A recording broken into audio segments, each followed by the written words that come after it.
রে আসমানের মালিক, আমার তো বড় ভয় লাগে। আমি ওই কিয়ামতের দিন তোমার দরওয়াজায় কেমনে দাঁড়াইব।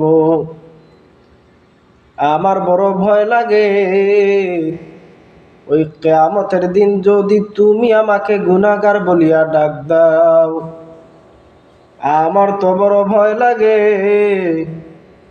যদি তুমি আমাকে জাহান্নামী বলিয়া ডাক দাও।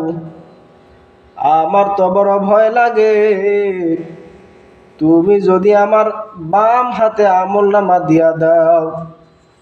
হায় আমার মতো কপাল পোড়া, আমার মতো আফসোসওয়ালা, আমার মতো হতভাগা এই জমিনে কিন্তু আর কেহ নাই। হায় আফসোস।